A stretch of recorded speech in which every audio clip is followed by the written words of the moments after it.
tips for the game, even advanced tips that I wasn't aware of. I'll leave a link to this website down below. I didn't think there was going to be any additional information in here that I didn't know from looking at any other videos, but there was. This one about tap revive is actually pretty cool because whenever a body is dead, say you're in a 4-player dungeon and somebody dies, you want to revive them, you can actually just tap the limping body, it says here, and then you can dash away.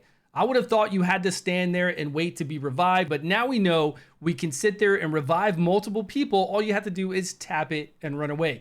By the way, this website is pretty amazing. If you want to know about weapons, if you want to know about matrices, you can go over here and get all the information from it. But we're going to go over the top tips they have here. Some of this stuff is from other videos that you've seen, right? For the infinite jump, this is a little bit different than Genshin Impact. Genshin Impact, you have your stamina meter, and it slowly goes down, and it's really slow and boring, and you cannot climb really high heights in that game. In this game, you can climb extremely high, pretty much infinitely high, because you can dash jump and just keep climbing, and your stamina barely goes down. You can see in this video that they're going all the way up. I mean, look at that. They're gonna go all the way up to the top, and then they're gonna jump over this lip and go right up in there. So make sure you're using this when you're exploring the world and going around. Don't do a slow crawl like you're used to doing in Genshin Impact. Same thing goes for jetpacks. When you're flying on your jetpack, to get the most distance you can get, you're gonna wanna dash. Fly, dash, fly, dash. Now you can only do 3 dashes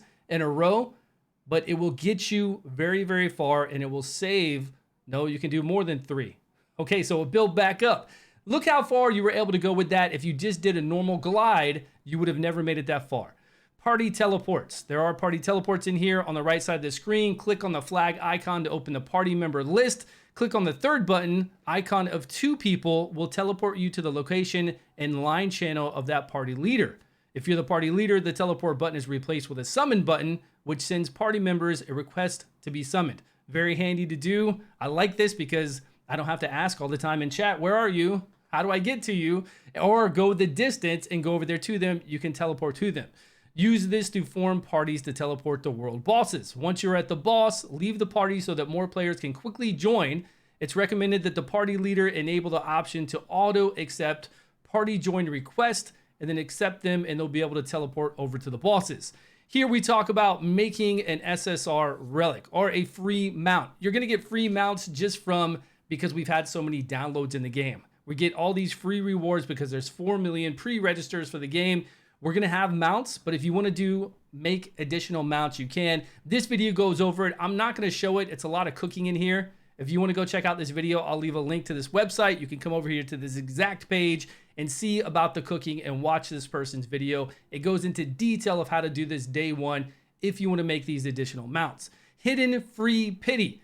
There's actually a free pity system for beginning players. At the very beginning, the first 30, on the 30th gold nucleus that we do, we will get a guaranteed SSR. That's gonna be on day 1. They're gonna give us enough to easily do 30 gold nucleus, and you'll have your first SSR weapon. If you wanna re-roll, now would be the time to do this. From what I understand, you wanna make multiple dummy accounts, email accounts. You're gonna have to.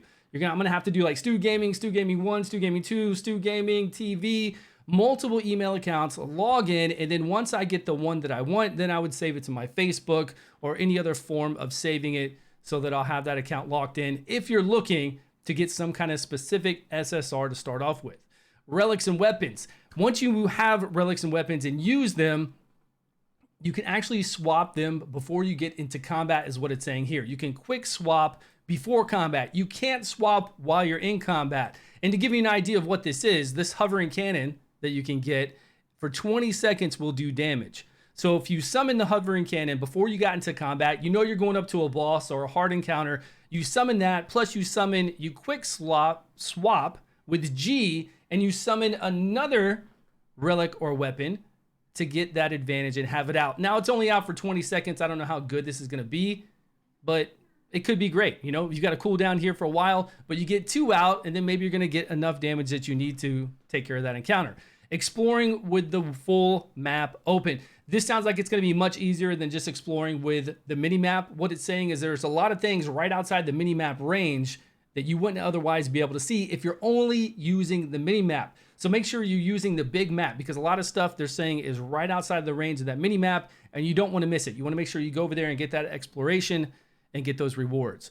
Farm dungeons, weekly activity. Once you've exhausted your vitality, I guess that's like resin and Genshin Impact, you can still farm dungeons to accumulate weekly activity points. You definitely want to get these activity points done. It said that even if you're a player that can only play a few times a week, this is a really good way to get those activity points completed so that you can cap out and get your boxes in 2 or 3 days. So you get those rewards from that. Aerial attacks do more damage. If you watch a lot of people playing, they're always up in the air and it consumes stamina to do aerial attacks. But you have to be careful because it does leave you open.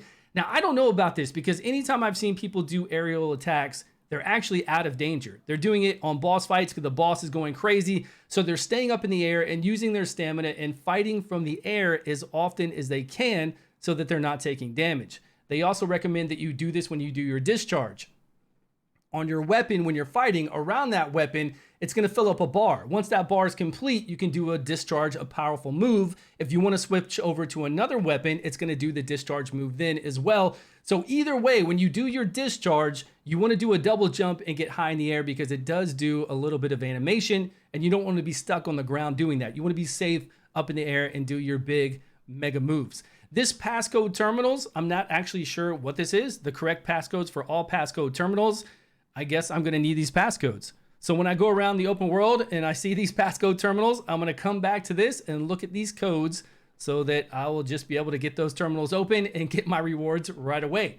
Break the goddamn shield, it says here. All monsters that are strong, that are like elites and above, and especially all bosses, world bosses, dungeon bosses, all have shields. And you're going to see this as you play the game. You're going to be introduced into elites that have this ability. Whenever you see their shields up, they're going to do a very, very strong attack ability. So you want to make sure that you get it down. That's why you always have a shield breaker on your team. Even if you're going to go probably 2 DPS and a shield breaker, or you're going to have your healing shield breaker, you're going to do like a balanced team in the beginning. You want to switch over to that shield breaker, get that shield down as quickly as possible on the enemy, and then get back to doing DPS, because if you don't get that goddamn shield down, you're going to take serious damage. So everybody on the team needs to focus on that when the shield is up. Tap revive, we just talked about that earlier on. I did not know about tap reviving and then dashing away and going to tap revive anybody else who is down, so that's great information. Sending coordinates, you can do a chat box, click on the small tab that looks like a Google map icon next to the send button, and this will attach your coordinates to the message, instantly send it to other players so that they can see the coordinates for something you're talking about on the map. Daily free Simulacrum gifts on Cutest Island. Go past the tent in the middle. There will be an arcade machine near Slayer. You can play the claw machine 3 times a day and earn gifts that raise Simulacrum affinity friendship. The prize you get are fixed, but the purple fox is a purple tier gift. I'm not sure what's going on with this, but I'm sure we'll see this simulator. So make sure you're doing that 3 times a day. Get that done. Also, for a bonus, there is an unstuck button. So we'll be able to get unstuck if you get caught in the map. Let me know if this helped you guys out. Please subscribe if you haven't. We're going to be doing future videos for all tips and tricks and builds. Once I get in the game on global launch, we're going to be going hard. The game looks amazingly fun. It looks better than Genshin Impact in my eyes, especially with all the PvP, the Battle Royale, the single player PvP. I'm going to be playing that quite a bit. So make sure you hit subscribe, and I will see you all in a video soon.